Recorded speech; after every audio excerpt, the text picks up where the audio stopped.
Everyone. तो आज हम पीवाईक्यू सॉल्व करेंगे। ह्यूमन फिजियोलॉजी का ये फर्स्ट चैप्टर है। Breathing and exchange of gases के कुछ पीवाईक्यू हैं जो कि बहुत ही इंपॉर्टेंट हैं। तो आज हम उन्हें सॉल्व करना सीखेंगे एंड सॉल्व करेंगे, तो हर एक कॉन्सेप्ट भी क्लियर होगा एंड आपको फोकस करना है कि हम कैसे पीवाईक्यू सॉल्व कर रहे हैं।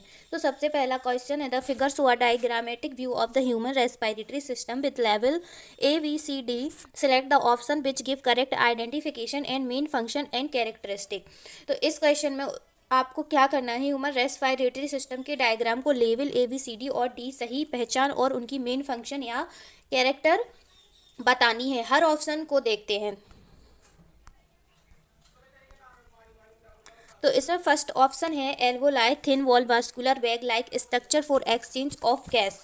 तो ये ऑप्शन सही है। क्या है ये ऑप्शन सही है? बिकॉज एल्वोलाई लंग्स के अंदर होते हैं और इसका काम गैसेस को एक्सचेंज करना है, यानी O2 को ब्लड में और कार्बन डाइऑक्साइड को ब्लड से बाहर निकालना है। अब बात करते हैं बी वाले की। इसमें क्या है, डी वाला lower end of lungs diaphragms pulls is down during inspiration. तो diaphragm pulls it down during inspiration, ये ऑप्शन भी सही है। डायफ्राम्स लंग्स के नीचे होता है और जब ये नीचे खींचता है तो लंग्स में वॉल्यूम बढ़ता है, जिससे एयर क्या होती है, अंदर जाती है। अब बात करते हैं सी वाले की। ये trachea lungs tube supported by complete cartilaginous rings of conducting inspired air, ये भी सही है। ट्रैकिया एक लंबी ट्यूब है जो अंदर एयर को लंग्स तक ले जाती है। क्या एयर को लंग्स तक ले जाती है और इसके स्ट्रक्चर में कार्टिलेजिनियस रिंग्स होती हैं जो इसे सपोर्ट करती हैं। डी वाले की बात करेंगे, pleural membrane surround ribs on वो side to provide cushions against rubbing. तो इसमें क्या है, ये ऑप्शन भी सही है। प्ल्यूलर मेम्ब्रेन लंग्स को घेर लेती है और रिब्स के साथ कजन्स प्रोवाइड करती है ताकि फ्रिक्शन ना हो। क्या ना हो? ताकि फ्रिक्शन ना हो। तो हम क्या करते हैं, ऑप्शन देख लेते हैं। तो इसमें सही बताया गया है। सी क्या बताया था, एल्वोलाई, तो ये भी सही है। डी डायफ्राम बताया था। बी में बताया था प्ल्यूलर मेम्ब्रेन। ए में बताया था, ए में क्या बताया था, ए में बताया था ट्रकिया और बी में प्ल्यूलर मेम्ब्रेन। तो सही कौन सा है? ए वाला।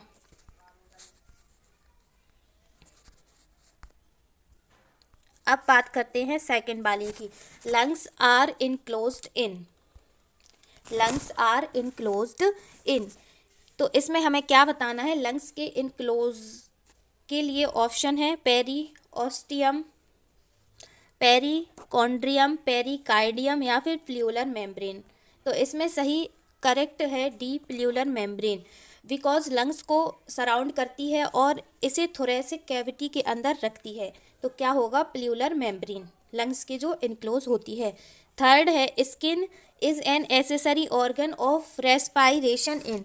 तो इसमें क्या पूछा है, स्किन के एसेसरी ऑर्गन ऑफ रेस्पायरेशन के लिए ऑप्शन है ह्यूमंस, फ्रॉग, रैबिट, लिजार्ड। तो इसमें हमें बताना है, तो इसका आंसर सही होगा डी वाला, बिकॉज फ्रॉग की स्किन गैस एक्सचेंज में मदद करती है, इसलिए ये रेस्पिरेशन का एसेसरी ऑर्गन है। अब आगे चलते हैं और बात करते हैं 4 वाले की। 4 वाले में select the correct event that occur during inspiration. कब? इंस्पिरेशन। तो सबसे पहले इंस्पिरेशन की ड्यूरिंग कॉन्ट्रैक्शन ऑफ डायफ्राम। जब डायफ्राम कॉन्ट्रैक्ट होता है तो ये नीचे की तरफ खिंचता है, इससे थोरेसिक कैविटी का वॉल्यूम बढ़ता है, जिससे एयर लंग्स में आती है। फिर है contraction of external intercostal muscle. तो ये मसल्स रिब्स के बीच होती है। जब ये कॉन्ट्रैक्ट होती है तो क्या होता है, जो रिब्स हैं बाहर की तरफ उठते हैं, जो थोरेसिक कैविटी को वॉल्यूम और बढ़ाता है और इससे एयर का इंटर होता है। इससे क्या होती है, एयर इंटर होती है। थर्ड है पल्मोनरी वॉल्यूम डिक्रीज। तो ये नहीं है, इंस्पिरेशन के ड्यूरिंग पल्मोनरी वॉल्यूम इंक्रीज है, क्योंकि डायफ्राम और इंटरकोस्टल मसल की कॉन्ट्रैक्ट से कैविटी का वॉल्यूम बढ़ता है, ना कि डिक्रीज होता है। Intra pulmonary pressure increase, intra pulmonary pressure increase ये भी गलत है। इंस्पिरेशन के during intra pulmonary pressure decrease होता है, बिकॉज वॉल्यूम इंक्रीज से प्रेशर कम होता है, जिससे एयर लंग्स में इंटर करती है। तो इसमें सही कौन सा है? सही है फर्स्ट एंड सेकेंड। तो हम टिक मार्क कर देंगे ए वाला। बिकॉज डायफ्राम और इंटरकोस्टल मसल्स का कॉन्ट्रैक्शन इंस्पिरेशन के लिए ज़रूरी है। 4 और 3 गलत हैं। पल्मोनरी वॉल्यूम बढ़ता है और इंट्रा पल्मोनरी प्रेशर डिक्रीज होता है और पल्मोनरी वॉल्यूम इंक्रीज होता है। तो 3 और 4 रॉन्ग है, बट फर्स्ट एंड सेकंड सही है। अब आगे बात करते हैं फिफ्थ वाले की। फिफ्थ वाले में क्या पूछा है? Tidal volume and expiratory reserve volume of N athletes is 50, 100 millilitre and 1000 millilitre respectively. What will be his expiratory capacity if residual volume in 12,000 millilitre. तो इसमें क्या पूछा है? फर्स्ट वाले में पहले हम एक्सपायरेटरी कैपेसिटी को कैलकुलेट करेंगे। क्या करेंगे? एक्सपायरेटरी कैपेसिटी को कैलकुलेट करते हैं। एक्सपायरेटरी कैपेसिटी को निकालने का फॉर्मूला होता है expiratory capacity equal to expiratory reserve volume plus tidal volume. तो जब हम इन दोनों को टीवी इक्वल टू कितना दिया है हमें 500 मिलीलीटर और ईआरवी इक्वल टू हमें 1000 मिलीलीटर दिया है, जब हम इन दोनों को प्लस करेंगे तो हमारे पास 1500 मिलीलीटर आएगा। तो इसका करेक्ट हो जाएगा ये वाला 1500 मिलीलीटर। आई होप आपको समझ आया होगा। अब बात करते हैं सिक्स्थ वाले की। Select the correct statement. हमें इसमें करेक्ट स्टेटमेंट बताने हैं। तो सबसे पहली वाली है inspiration occurs due to intercostal muscles. Inspiration occurs due to intercostal muscle. तो inspiration occurs due to intercostal muscle ये गलत है। इंस्पिरेशन मेनली पैसिव प्रोसेस है और इंटरकोस्टल मसल्स और डायफ्राम की रिलैक्सेशन से होता है। तो ये तो गलत हो जाएगा, ये गलत हो जाएगा। अब बात करते हैं intra pulmonary pressure is lower than the atmospheric pressure during inspiration. इसमें क्या है? इंट्रा पल्मोनरी ये सही है। इंस्पिरेशन के during intra pulmonary pressure atmosphere pressure से कम होता है, तो ये सही हो जाएगा। सी वाला है inspiration occur when atmospheric pressure is less than intra pulmonary pressure. तो इसमें क्या है? ये गलत है। इंस्पिरेशन तब होती है जब intra pulmonary pressure atmospheric pressure से कम होता है। क्या होता है? कम होता है, तब होती है। अब डी वाला है expiration is initiated due to contraction of diaphragm. ये भी गलत है शायद। क्या इंस्पिरेशन की initiation due to contraction diaphragm? ये भी गलत है। इंस्पिरेशन डायफ्राम की रिलैक्सेशन से होती है, ना कि कॉन्ट्रैक्शन से। तो करेक्ट कौन सा हो जाएगा? करेक्ट हो जाएगा बी वाला। ओके, आई होप आपको हर एक लाइन समझ आई होगी। अब बात करते हैं सेवेंथ वाले की। Match the following given in column 1 with those in column 2, select the correct option. Tidal volume, inspiratory reserve volume, expiratory reserve volume and residual volume. तो एक बहुत ईजी है, आप इसे सॉल्व करेंगे और कमेंट में मुझे बताएंगे। फास्ट मुझे आपकी कमेंट का इंतजार रहेगा। तो प्लीज़ इसे खुद से सॉल्व करिएगा क्योंकि ये बहुत ही ज़्यादा इजी है और मुझे कमेंट करके बताइएगा। अब बात करते हैं नाइन्थ वाले की। Lungs are made up of air filled sacs alveoli, they do not collapse even after forceful expiration because of. क्यों नहीं कोलैप्स होते फोर्सफुल रेस्पिरेशन से? Because inspiratory reserve volume, tidal volume, expiratory reserve volume and residual volume. ये भी बहुत ज़्यादा easy है, तो इसे भी आप खुद करके मुझे कमेंट करके बताएंगे। आई होप आप मुझे कमेंट करके बताएंगे, मुझे आपकी आंसर का इंतजार रहेगा। तो प्लीज़ ज़रूर करिएगा। ये क्वेश्चन दोनों बहुत ही ज़्यादा ईजी है। अब बात करते हैं नाइन्थ वाले की। Lungs do not collapse between breath and some air always remains in the lungs which can never be expelled because. तो चलिए, lungs do not collapse between breath, और कुछ एयर हमेशा लंग्स में रहती है जो कभी एक्सपेल यानी बाहर नहीं होती। इसका रीज़न क्या है? इसका मुझे रीज़न बताना है। तो सबसे पहले ऑप्शन पढ़ेंगे। There is a negative pressure in the lungs. तो ये गलत है, लंग्स में प्रेशर कभी नेगेटिव नहीं होता, तो इसे हम गलत कर देंगे। ये क्या है? गलत है, ये गलत है भाई। अब दूसरा देखते हैं। There is a negative intrapleural pressure pulling at the lungs wall, B वाला। तो ये सही है, इंट्राप्यूलर प्रेशर नेगेटिव होता है, लंग्स वॉल नेगेटिव होता है जो लंग्स वॉल को खींचता है और उन्हें कोलैप्स होने से रोकता है। तो ये सही हो जाएगा। There is a positive intrapleural pressure, ये गलत है, निगेटिव इंट्राप्यूलर प्रेशर से लंग्स कोलैप्स हो सकते हैं। डी वाला, pressure in the lungs is higher than the atmospheric pressure, ये भी गलत है, लंग्स का प्रेशर एटमॉस्फेरिक प्रेशर से कम होता है ड्यूरिंग इंस्पिरेशन। तो सही कौन सा है? वी वाला। तो हम बी वाला करेक्ट कर देंगे। अब बात करते हैं 10th वाले की। Which of the following is a possibility for most of us is regard to breathe but making a conscious effort breathing के लिए कॉन्शियस एफोर्ट से क्या किया जा सकता है, ये हमें इस क्वेश्चन में बताना है। तो सबसे पहला ऑप्शन पढ़ते हैं, on one can breathe out air totally without oxygen, ये गलत है, एयर में O2 होना जरूरी है। Can you breathe out air through Eustachian due tube by the closing both nose and mouth, ये गलत है, यूज चेन ट्यूब से एयर निकलना संभव नहीं है। सी वाला, on can consciously breathe in a breath but out by moving the diaphragm along without moving the rib at all, ये गलत है, डायफ्राम के साथ रिब भी मूव होते हैं। The lungs can be made fully empty by forceful breathing out all air for them, ये सही है, लंग्स में कुछ रेजिडुअल वॉल्यूम हमेशा रहता है जो निकाला नहीं जा सकता। तो कौन सा सही है? डी वाला। आई होप आपको समझ आया होगा। ये रिपीट हो गया भाई, ये फिर से आ गया। List below are four respiratory capacities and four jumbled respiratory volume of a normal human adult.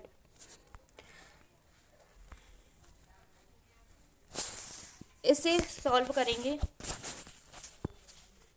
पर उस वाली का आप बताएंगे, इसका मैं सॉल्व करवाती हूँ। रेस्पिरेटरी ये कैपेसिटी दी है हमें और ये रेस्पिरेटरी वॉल्यूम दिए हैं। तो चलो, टाइडल वॉल्यूम क्या होता है?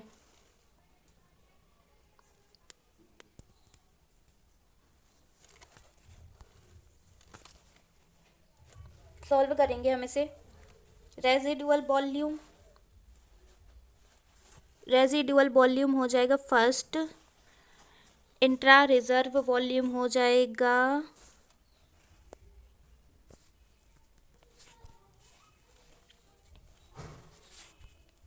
ये बहुत ज़्यादा इजी है, आप खुद से सॉल्व करेंगे, ये सारी वैल्यू दी हैं और इसे आपको क्या करना है? मैच करना है। तो आप इतना तो कर ही सकते हैं, कितना इजी है मैच करना। चलो 12th वाला सॉल्व करते हैं। What is a vital capacity of a lungs? What is a vital capacity of our lungs? तो वाइटल कैपेसिटी लंग का एक इम्पोर्टेंट मेजरमेंट है जो कि मैक्सिमम एयर वॉल्यूम को दिखाता है, जो एक साथ इनहेल एक्सहेल कर सकते हैं। फॉर्मूला होता है वाइटल कैपेसिटी का, TV plus IRV plus ERV। तो सबसे पहले देखेंगे total lung capacity minus residual volume. तो टोटल वॉल्यूम कैपेसिटी माइनस, ये गलत है बिकॉज टाइडल वॉल्यूम नहीं है, ये गलत हो जाएगा। सेकंड देखेंगे, अरे सॉरी, ये respiratory reserve volume plus expiratory reserve volume, तो ये गलत है क्योंकि इसमें टाइडल वॉल्यूम नहीं है। Total lungs capacity minus residual volume, तो ये गलत है बिकॉज रेजिडुअल वॉल्यूम को इंक्लूड करना वाइटल कैपेसिटी का डेफिनेशन है, तो ये भी गलत हो जाएगा। सी वाला देखते हैं, TRV volume plus tidal volume, ये भी गलत है बिकॉज इसमें एक्सपायरेटरी रिजर्व वॉल्यूम नहीं है। Total lungs capacity minus expiratory volume, तो total lungs capacity ERV minus, ये सही है बिकॉज इसमें RV को इंक्लूड किया गया है और टोटल लंग्स कैपेसिटी से एक्सपायरेटरी रिजर्व वॉल्यूम करने से वाइटल कैपेसिटी मिलती है। तो डी वाला क्या हो जाएगा? डी वाला करेक्ट हो जाएगा। क्या हो जाएगा? करेक्ट हो जाएगा। आई होप समझ आया। चलो भाई 13 वाला करते हैं। Which one of the following statement is incorrect? क्या बताना है हमें? इनकरेक्ट बताना है। तो सबसे पहले पढ़ते हैं, the principle of counter current flow facilitate efficient respiration of gills of fishes, सही है। काउंटर करेंट फ्लो का प्रिंसिपल फिश गिल्स में O2 एक्सचेंज को ज़्यादा एफिशिएंट बनाता है, तो ये तो भाई सही है। The residual air in the lungs silently decrease the efficiency of respiration in mammals, residual volume की वजह से कुछ एयर लंग्स में हमेशा होती है, रेस्पिरेशन की एफिशिएंसी को थोड़ा कम करती है, तो ये भी सही है। अब the presence of non respiratory air sac increase the efficiency of respiration in bird, ये सही है। बर्ड में नॉन रेस्पिरेशन एयर सैक होते हैं जो उनकी रेस्पिरेशन को एफिशिएंट बनाते हैं, तो सी वाला भी सही है। In insect circulating body fluid reserve to distribute oxygen to tissue. ये गलत है। इंसेक्ट के पास ट्रैकियल सिस्टम होता है जिसमें O2 डायरेक्टली टिश्यू तक पहुंचती है। एयर सर्कुलेटरी बॉडी फ्लूइड का यूज़ नहीं होता है। ये भी सही है, ये गलत है, तो हमें रॉन्ग ही बताना। तो क्या हो जाएगा, डी वाला हो जाएगा। आई होप आपको अच्छे से समझ आया होगा। चलो जल्दी जल्दी सॉल्व करते हैं। When 50,000 millilitre air in the lungs is called, क्या कहेंगे, is called. When 50,000 millilitre air in the lungs it is called residual volume. ये तो एयर है तो लंग्स में हमेशा रहती है, चाहे हम एक्सहेल करें या ना करें। रेस्पिरेटरी रिजर्व वॉल्यूम, ये वो एडिशनल एयर है जो हम इनहेल कर सकते हैं नॉर्मल टाइडल वॉल्यूम के अलावा। वाइटल कैपेसिटी, ये टोटल एयर है जो हम इनहेल और एक्सहेल कर सकते हैं, लेकिन ये 500 मिलीलीटर नहीं होती, तो ये तो गलत ही हो जाएगा। टाइडल वॉल्यूम ये वो एयर वॉल्यूम है जो एक नॉर्मल ब्रेथ के ड्यूरिंग इनहेल या एक्सहेल होती है। टीवी आमतौर पर 500 मिलीलीटर से आसपास होती है। तो करेक्ट कौन सा हो जाएगा, डी वाला। चलो आगे चलो। The ventilation movement of the lungs in mammals are governed by muscular ball of lungs. ये गलत है बिकॉज लंग्स के खुद मस्कुलर बॉल नहीं होते, डायफ्राम। वेंटिलेशन का मेन मसल्स है जो लंग्स को एक्सपेल और कॉन्ट्रैक्ट करने में मदद करती है। इंटरकोस्टल मसल, ये मस्कुलर रिब्स के बीच होती है और वेंटिलेशन में मदद करती है। तो सही कौन सा हो जाएगा, बी एंड सी। डी वाला सही हो जाएगा, इसमें दो सही है, B and C. Okay, I hope आपको समझ आया होगा। तो जल्दी जल्दी सॉल्व करते हैं, नहीं तो क्या ही होगा। In man and mammals air is passes from outside into the lungs through.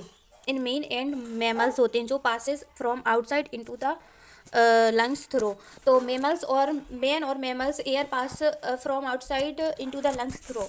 सबसे पहले वाला nasal cavity, larynx, pharynx, trachea, bronchi, alveoli. Incomplete because bronchioles का मेंशन नहीं है। Nasal cavity, larynx, pharynx, trachea, bronchial, alveoli, ये सही है, लेकिन लंग्स और फेरिंग्स की पोजीशन थोड़ी अलग है। ये nasal cavity, pharynx, larynx, trachea, bronchial, alveoli, ये भी गलत है बिकॉज ब्रोंकाई और ब्रोंक्यूल की सीक्वेंस सही नहीं है। Nasal cavity, pharynx, larynx, trachea, bronchi, bronchioles, alveoli, ये सही है बिकॉज ये करेक्ट सीक्वेंस दिखाता है, तो सही ये वाला हो जाएगा। आई होप आपको अच्छे से समझ आया होगा। चलो आगे बढ़ते हैं, चलो जल्दी। The partial pressure of oxygen in the alveoli lungs is. तो इसमें क्या बताना है, एल्वोलाई में O2 का पार्शियल प्रेशर ब्लड के कंपैरिजन में कैसा होता है ये समझना ज़रूरी है। तो equal to that in the blood, जब हम इनहेल करते हैं तो एल्वोलाई में O2 का कंसंट्रेशन ज़्यादा होता है। More than that in blood में O2 का कंसंट्रेशन जो हीमोग्लोबिन के साथ बाउंड होता है थोड़ा कम होता है। Less than that in the blood, इस वजह से O2 का पार्शियल प्रेशर एल्वोलाई में ब्लड से ज़्यादा होता है, जिस वजह से O2 एल्वोलाई में ब्लड में डिफ्यूज़ होती है। Less than that carbon dioxide, अगर हम CO2 की बात करें तो CO2 का पार्शियल प्रेशर एल्वोलाई से ब्लड में कम होता है बिकॉज CO2 ब्लड में एल्वोलाई में डिफ्यूज़ होती है। तो इसका सही आंसर हो जाएगा बी वाला, more than that in the blood. I hope आपको इतना समझ आया होगा। चलो भाई 18 वाले की बात करते हैं। इसमें in the figure below so small part of human lungs when exchange of gas take place, select the option which represent. इस क्वेश्चन में आपको ह्यूमन लंग्स के कुछ छोटे हिस्से को लेवल पार्ट ABCD के फंक्शन को समझना है। हम ऑप्शन में एक स्पेसिफिक पार्ट और उसका फंक्शन दिखाया गया है। चलिए ऑप्शन को समझते हैं। तो सबसे पहले है सी वाला, atrial capillary pass oxygen to tissue. ये सही है because arterial capillaries O2 tissue तक पहुंचाती हैं, लेकिन ये एक्सचेंज का मेन साइट नहीं है, तो ये नहीं होगा। अब चलो बी वाला, एल्वोलाई एल्वोलर कैपेसिटी, ये ऑप्शन सही है बिकॉज एल्वोलर कैपेसिटी की रेस्पिरेटरी गैसेस का मेन साइट है जहां गैस एक्सचेंज होती है, तो ये सही है। चलो D, capillary wall exchange O2 and CO2 take place. Capillary walls, ये सही है बिकॉज कैपिलरी वॉल्स पर O2 और CO2 का एक्सचेंज होता है। Red blood cell transport of CO2, ये ऑप्शन गलत है because red blood cell mainly CO2 को ट्रांसपोर्ट करते हैं, लेकिन ये पैसिव ट्रांसपोर्ट या ऑस्मोसिस ट्रांसपोर्ट से नहीं होता, तो ये भी गलत हो जाएगा। करेक्ट कौन सा हो जाएगा? वी वाला। The exchange of gases in the alveoli of the lungs take place. Gases exchange alveoli में होती है और ये सिंपल डिफ्यूजन के थ्रू होती है। O2 और CO2 मॉलिक्यूल अपनी कंसंट्रेशन ग्रेडियंट की अकॉर्डिंग डिफ्यूज होते हैं। तो क्या हो जाएगा? Simple diffusion. इसका हो जाएगा सिंपल डिफ्यूजन। तो हम एक काम करते हैं, आगे के कल सॉल्व करेंगे, आज यहीं तक एंड करते हैं। अभी बहुत सारे PYQ हैं जो हमें सॉल्व करने हैं। तो अगर आपको ऐसे ही अच्छे से समझ के PYQ सॉल्व करने हैं तो इस PYQ सीरीज़ को ज़रूर फॉलो करें। अगर आप फॉलो करेंगे तभी मैं और वीडियोस अच्छे से बनाऊंगी और समझाऊंगी, एंड मैं लाइव भी समझा दूंगी। अगर आप इसे फॉलो करेंगे तो, अगर नहीं करेंगे तो मैं आगे से वीडियो नहीं बनाऊँगी। तो आई होप आप, मुझे आपसे उम्मीद है कि आप ज़रूर वीडियो को देखेंगे एंड कमेंट करके बताएंगे जो जो क्वेश्चन पूछे, और इस PYQ सीरीज़ को फॉलो ज़रूर करेंगे।